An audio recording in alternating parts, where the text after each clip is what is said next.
Important point here is that in the West, the church acted as a humanizing influence upon society. The Western church banned debt slavery, slavery itself, liberated women, educated the populace, invented the concept of human rights or laws of war, or invented the scientific method. This never occurred in Russia, so Russian culture remained more brutal and inhumane.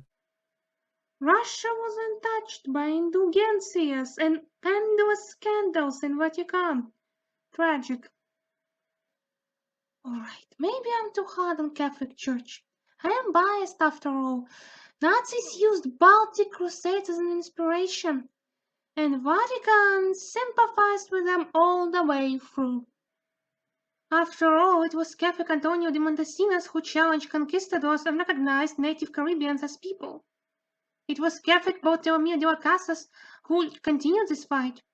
In 1437, Catholic Bishop Alfonso Tostado challenged the idea of witches and suggested that Sabbats were simple hallucinations. And yet the Reformation still started. How many centuries did Catholics and Protestants spend slaughtering each other? I recall a certain king proclaiming himself the head of church. Was he not an Englishman? Didn't Protestants left Europe for hope of building a city on the hill in some new, unknown land? Didn't Calvinism play a key role in the formation of American exceptionalism? I could talk about the role of the church in Russian history, but I don't want to bother. An American who calls all non-Catholic societies brutal and inhumane embarrasses himself, first and foremost. Tatars enslaved hundreds of thousands of Russians into the 18th century, and the Russians even built their own version of the Great Wall of China on their southern frontier against the Tatars. That is supposed to explain Russian expansion to the east, I guess. Russians were enslaved by Crimean Tatars in particular. Slave trade was the main source of income for Crimean horde, and also the reason why Russian Empire tried so hard to conquer Crimea. The Crimean horde did not stand on its own, however. It was backed by the Ottoman Empire, and Ottoman Empire was backed by many major European powers. The fact that he never once mentioned the word Crimean is concerning to me. Several defense lines were indeed built, although they were less like walls in our understanding and more like giant barricades to stall the horses. The thing is, once the horde had fallen apart, it had been split into several different hordes, including Crimean horde. Those hordes were constantly finding each other and dragging Russia in it. That was the main problem of Russia for the first 2 centuries of its independent existence. Rus was formed as a part of a big regional bloc. This bloc has fallen apart. The new players, Ottoman Empire and Iran, were not exactly friendly. So no more support from the East. Meanwhile, the Western threat did not go anywhere. Constant wars were the norm for every country in that time period, but it was common to have allies of similar religion and economic interests. Russia had no one. Only a vague hope that other Orthodox Christians will one day form their own independent states friendly to Russia. That's what the ideology of Moscow as the Third Rome is about. Russia standing tall on its own and eventually creating its own regional bloc out of fellow Orthodox Christian countries. The best way to explain the Russian Empire is that there was just not enough pressure in the surrounding area, but the Russians had the drive to fill it. The Black Death hit Central Asia the hardest of almost anywhere in the world, which left the region depopulated, as well as Tamerlane's conquest, which killed 15 million people, and gunpowder nullified the nomads' military advantage. Russian forces faced plenty of pressure, in my opinion. There were Crimean Khanate, Siberian Khanate, Kazan Khanate, Astrakhan Khanate, the Big Horde, and the Nagai Horde. Not to mention that Russia also took a chunk of Kazakh Khanate territory. The lands further east were indeed pretty empty, but it was Chinese sphere of influence, and Russia did not have this much resources to spare on conquering it. Then Ivan the Terrible purged the ruling class in the 1500s, while No, he did not.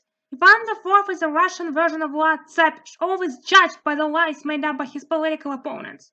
For starters, Ivan Grozny doesn't mean Ivan the Terrible. Depending on the context, Grozny could mean intimidating, menacing, and vigorous. Google Translate offers fearsome and formidable, which works greatly for me. But he conquered Livonia, so of course he is the Terrible. I want to compare numbers though. According to archaeological findings, the siege of Novgorod by Ivan IV had caused approximately 10,000 people to die. It should be noted, however, that there was a draft at the time, so some percentage of victims likely just died from hunger. But let's stick to 10,000. The purges in other places led to approximately 4,000 to 5,000 executions. Historians still argue about the numbers, but all in all, in total, the inner policy of Ivan IV during his entire reign caused approximately 15,000 to 20,000 victims. How many people died during the massacre of St. Bartholomew's Night?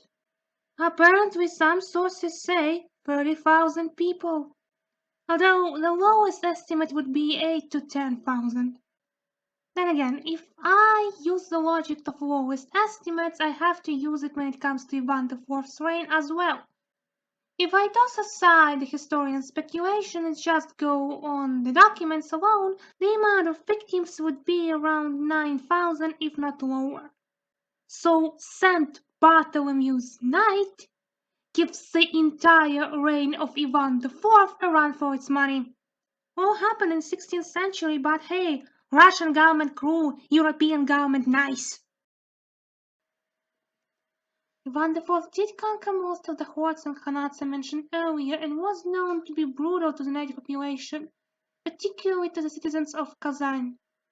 But it's clearly not the subject of interest to this young man. He made abundantly clear that he doesn't see any worth in the Asian nomads. Peers manifest both of these traits in some way. In America, it was democracy, or the pioneer farmer, and African slavery. In Latin America, it was encomienda feudalism and the gaucho cowboys. In Russia, it was the Cossack and serfdom. The great difference is that freedom eventually won in America, while slavery did in Russia. How so? The serfdom in Russia was abolished in 1861. Yes, abolition it did have some negative consequences, but so did any similar reform, including abolishment of slavery in USA. The astounding thing here is that the serfs were between 50 to 80% of Russia's population. Russia is one of very, very few countries where a majority of the population were slaves. I suppose it's finally time to talk about the Russian system of serfdom. First of all, it only applied to Christian population. The other societal groups of Russia had their own social structures, and each of those structures had its own form of serfdom. I've never saw a study which would count the whole amount of Russian subjects living in servitude. The topic is obviously the Christian serfdom. To oversimplify, Russian population was divided into nobility, church, townsfolk, and serfs. Serfs, in turn, could belong to the state or to the noble. The private serfs had never constituted 80% of the population. The peak was the beginning of 18th century when it was 63%. By 1850s, private serfs accounted for less than 35% of the population. Still, it was a very significant number. The serfdom system was created for taxation purposes, and Russian nobles did not own land, they owned villages. A noble was supposed to care for infrastructure, general administration of the territories, solve disputes, and collect taxes. The private serfs had paid less taxes than state serfs, but were supposed to work for their lord. In the 18th century, after the death of Peter I, Russia has entered the era of palace coups. Military junta was installing emperors and getting rid of them however it pleased. Catherine II, who had no right to the throne, ruled Russia for more than 30 years. Her reign was called the Golden Age of Nobility. Her son, the rightful heir to the throne, Pavel I, had tried to limit the exploitation of the private serfs, was killed in his old bedroom in the presence of his son. A horrible time when private serfs were sold on markets like cattle and had no rights whatsoever coincidentally aligns with the era of the palace coups. The state serfs were not treated this way. You could not sell or buy them. They had the right to leave their land and go to the city to find a job should they wish so. In 1801 they gained the right to buy and sell real estate. By the way, Russian peasants could own lands. So did other groups of Russian society except for private serfs. But let's focus on Russian nobility, those who turned serfdom into slavery. In the 18th century, the Russian nobility became radically pro-Western. They were adopting European customs, obsessing over European literature and culture in general. Many did not even speak Russian, instead speaking French. The rest of the Russian society did not follow this trend, including the wealthy merchants. The pro-Western sentiment had lessened after the Napoleon's War, but the xenophobia stayed. In the eyes of many Russian nobles, Russian peasants could not be equaled to European peasants. They were not deserving of human rights.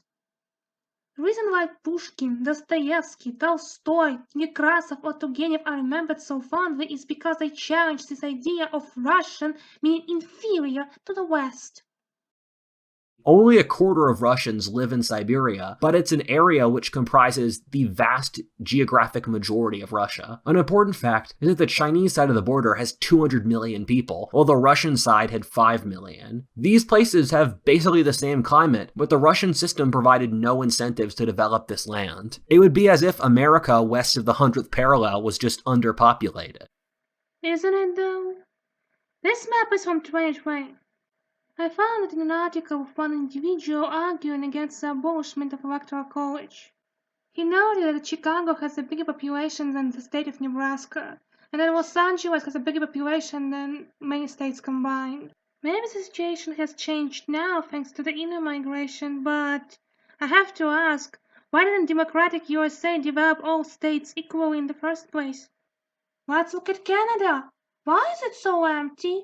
Was it not democratic enough in 2019? And here's Australia, also not very democratic in 2016. Actually, what about Alaska? Why can't democratic USA populate Alaska? It's almost as if climate matters. For the record, the average temperature in northern China during winter is 4 degrees below zero. In Republic Yakutia, it would be 58 degrees below zero. The south of Siberia is doing much better when it comes to population. The third largest city in Prussia, Novosibirsk, is located there. It had outshined Tomsk, which was once called the Siberian Athens. The main factor here was the Trans-Siberian Railroad, which is the largest railroad in the world. Although there is one more obstacle which I could think of when it comes to economic development of Siberia and Far Eastern Russia during the imperial times. Actually, this obstacle was created in Tsarist times.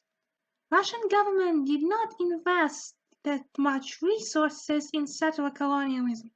Cities were built and some waves of migrants were sent, particularly during the times of political turmoil.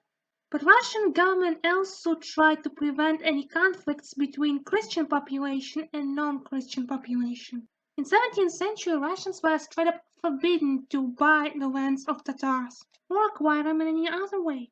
And building an industry meant taking lands away from the natives, which always led to conflicts.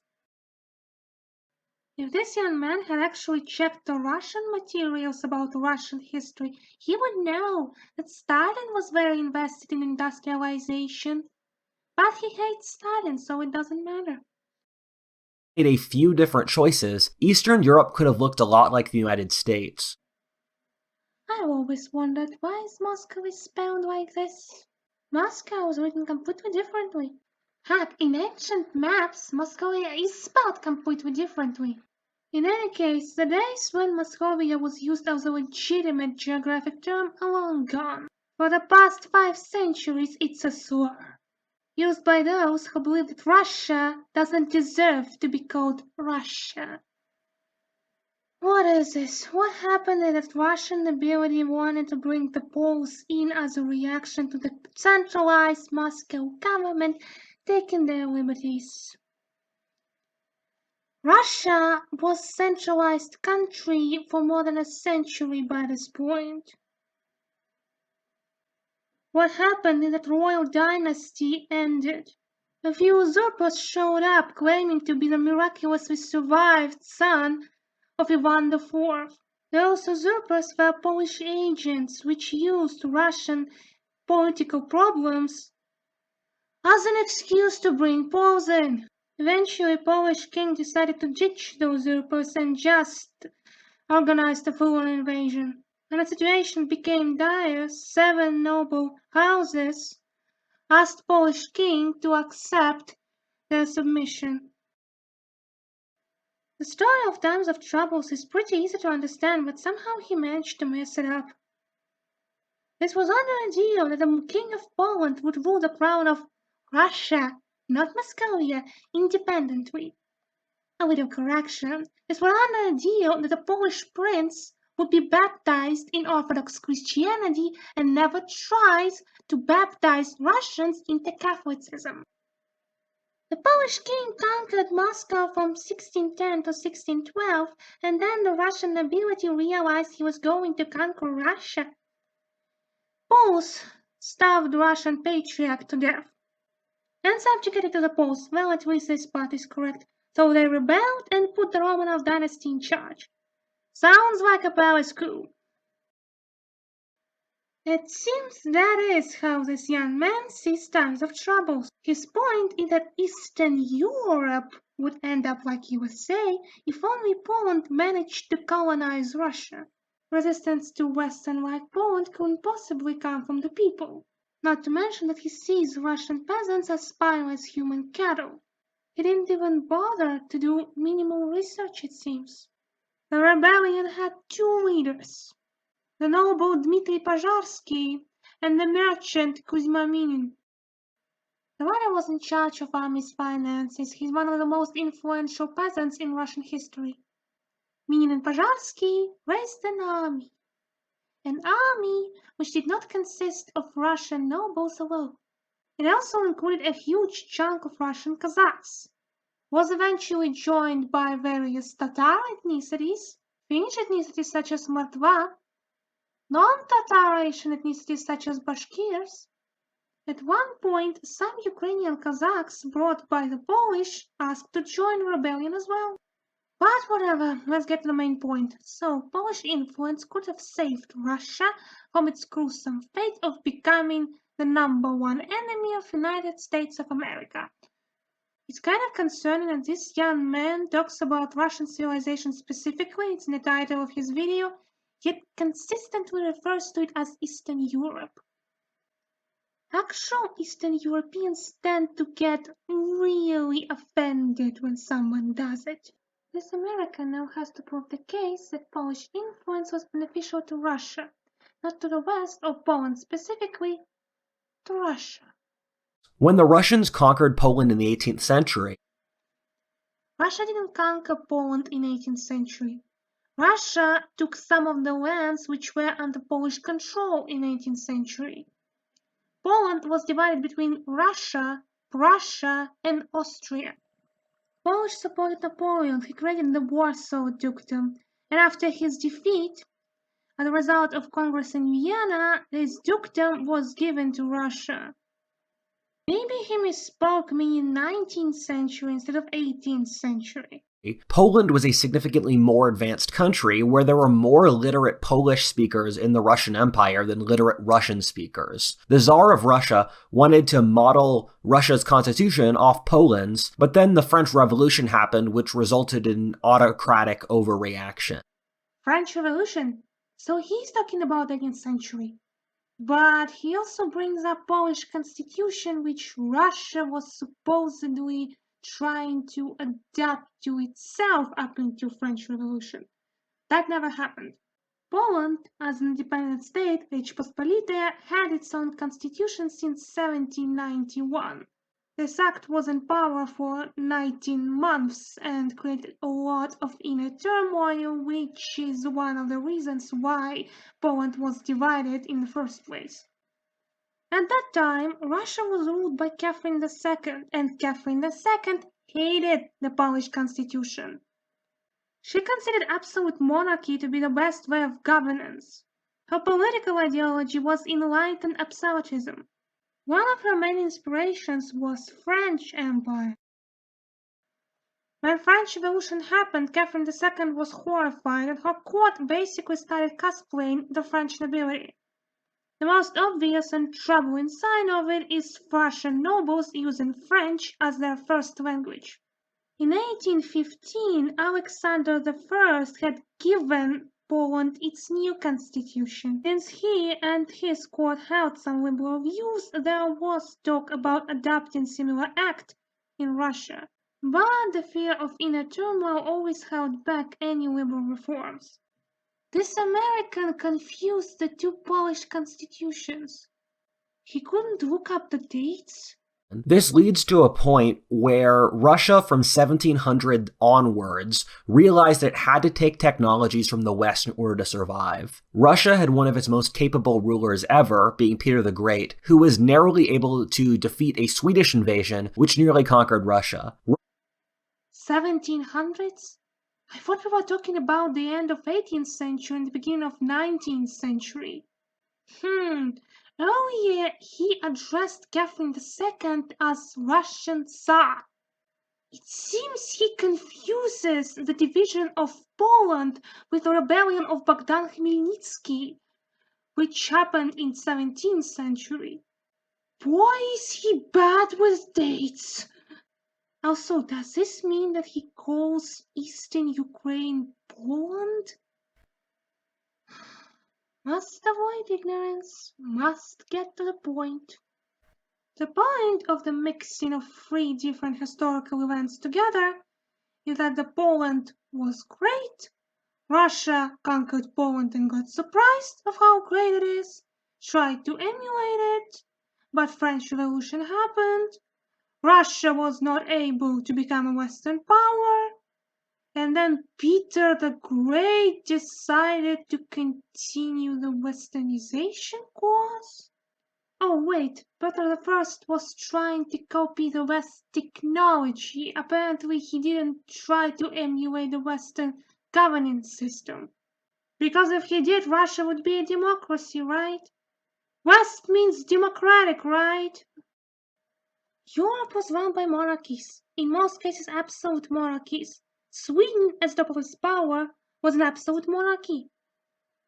Prussia was held together by iron and blood, Austria was an absolute monarchy, France was an absolute monarchy, French Revolution failed, Napoleon's rise into power led to him becoming an emperor.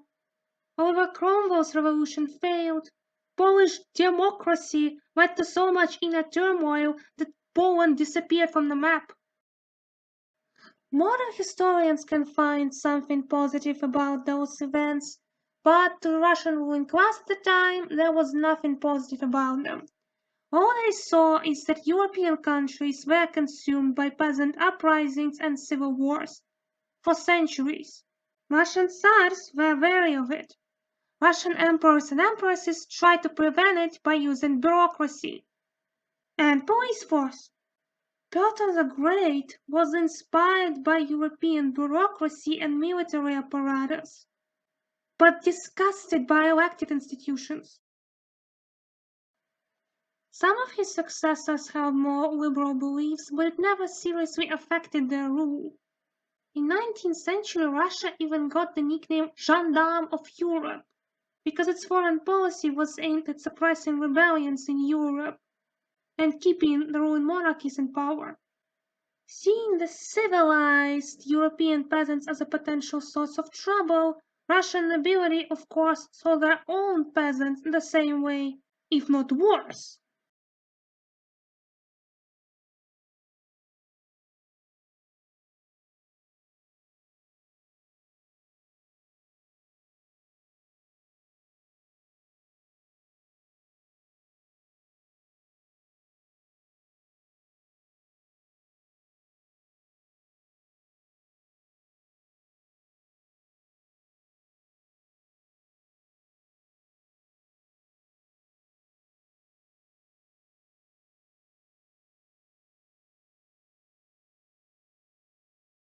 End of serfdom didn't really help the peasants out much, partially since the way it was structured kept them in permanent debt, but also the Russian peasants hadn't evolved to be free, ever really.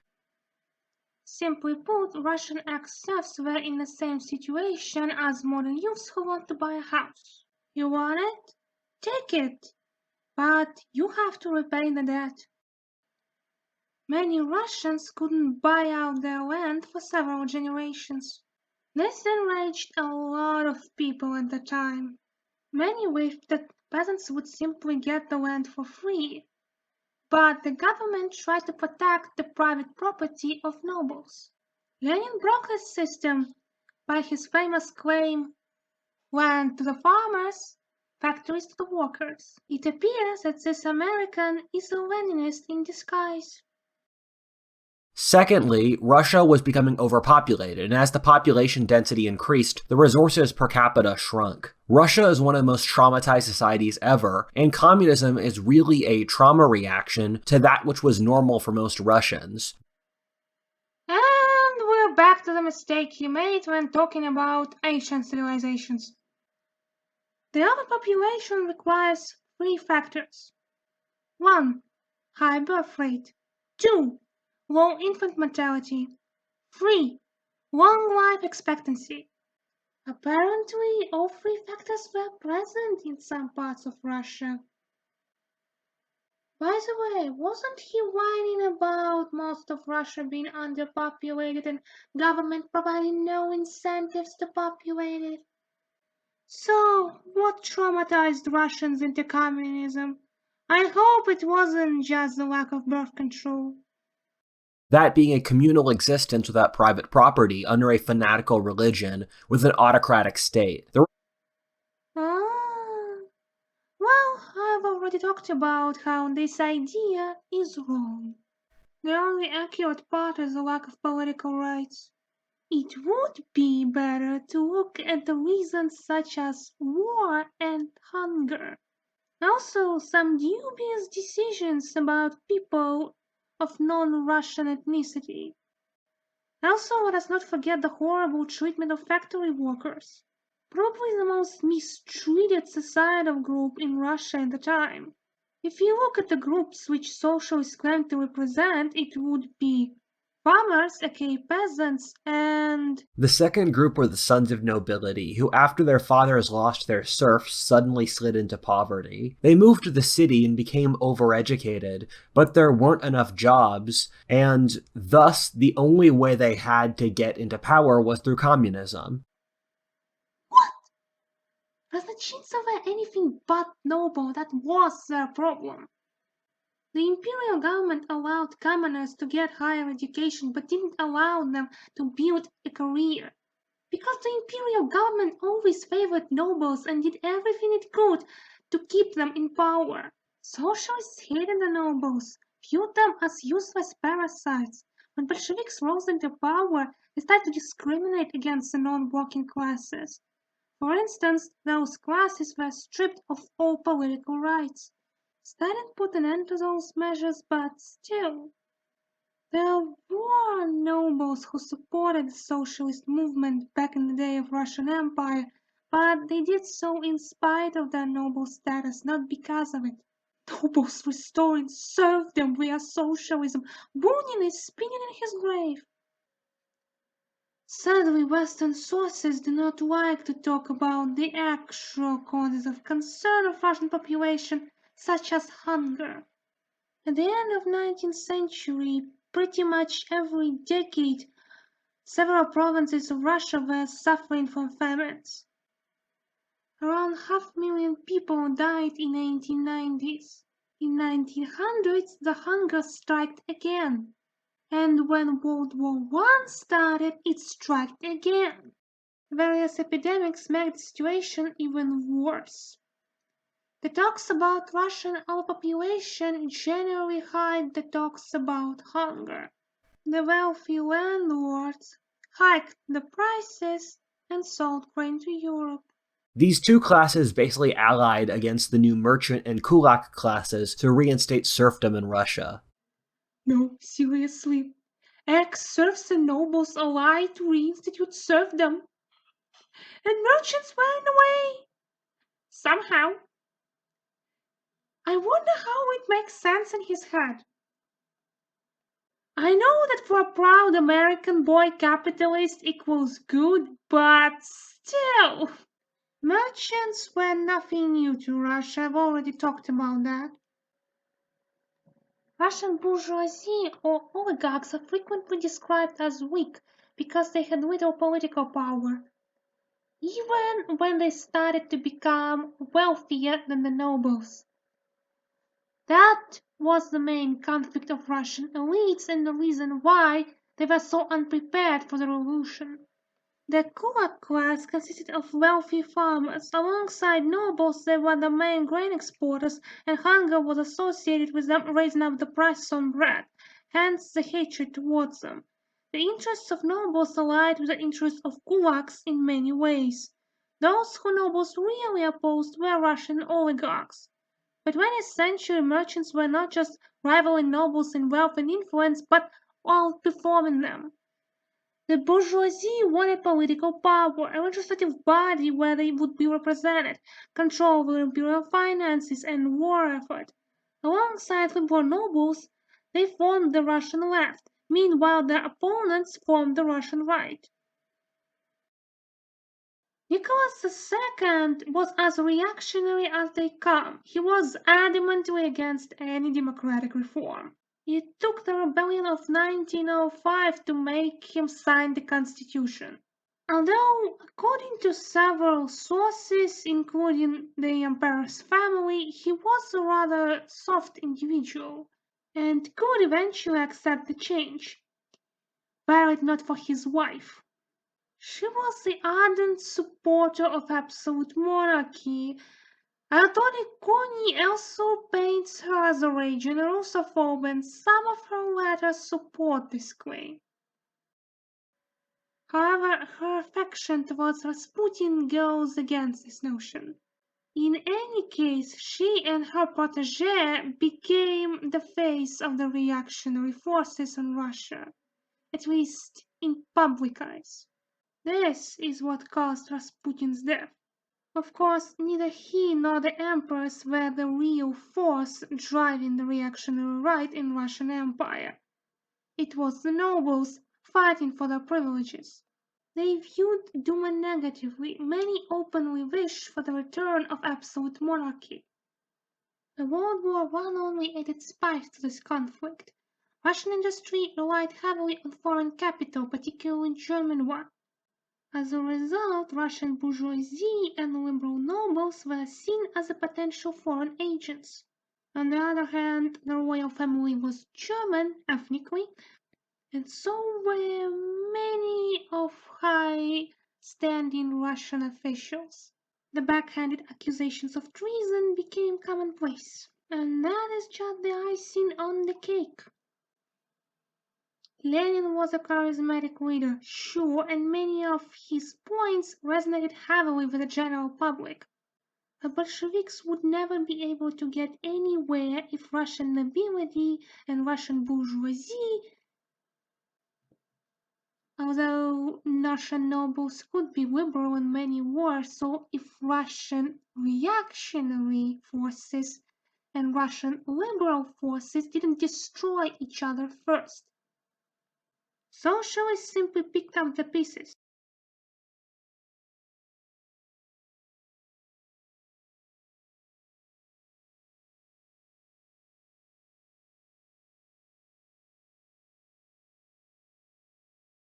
Stalin killed the officer class, nobility, yeomen, farmers, church, artists, scientists, philosophers, and more. No, he didn't. Let's start with nobility. Lenin's constitution had an entire list of classes which were considered harmful to socialist society. Stalin's constitution proclaimed that USSR had got rid of all the classes, which meant that all USSR citizens were considered equal workers, which meant that there was no grounds for any discrimination based on social status. Plus, even before that, the discrimination against nobles was really mild. Devout communists could achieve great heights regardless of their lineage. Georgy Chechin was a noble. He also led USSR's Ministry of Foreign Affairs at one point. Also, 2 minutes ago, this young man was talking about how socialism was developed by nobles to return to serfdom. Did evil Stalin destroy all of nobles so he could claim all the serfs for himself? About the persecution of church. USSR was an atheistic state.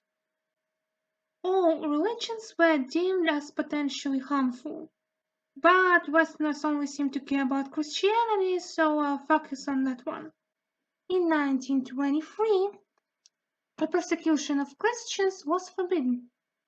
In 1939, Orleans measures against the religious organizations were terminated. There were some local anti-clerical acts, but there were also 15,000 churches which were opened during Stalin's reign. Many imperial officers served in Red Army. They disappeared on paper because their titles were terminated and later returned under Stalin. The collectivization, for all its faults, was not slavery. For all its issues, the industrialization worked. Otherwise, the USSR would not have survived the World War II, let alone emerge victorious. Remember who took Berlin? As for artists and philosophers, no, they were not all consumed by the white migration, especially when it comes to World War II, which inspired many.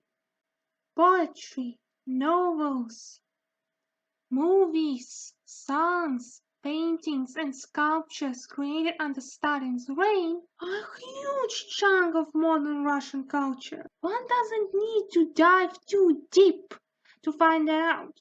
What books are Russian kids growing up reading? They were written by Samuel Marshak, Kornei Chukovsky, Agnia Barto. Stalin's regime didn't stop them. The political climate was harsh, but McCarthyism was no better. Yet, in the eyes of Americans, McCarthyism doesn't signify that USA was a failed state. Same with the Red Scare. By the way, this young man has neglected to mention the development of education and healthcare systems under Stalin. From computer models, we found that Russia was experiencing rapid growths in productivity before communism, which stopped under communism, where all the growth was arithmetic. Trust me, bro, we made models, which we wouldn't even show. By the way, who are we? Previously he only spoke for himself. Also, Russia never lived under communism. Russia lived under socialist regime, which differed greatly depending on the government. Socialism was supposed to be a stepping stone to communism.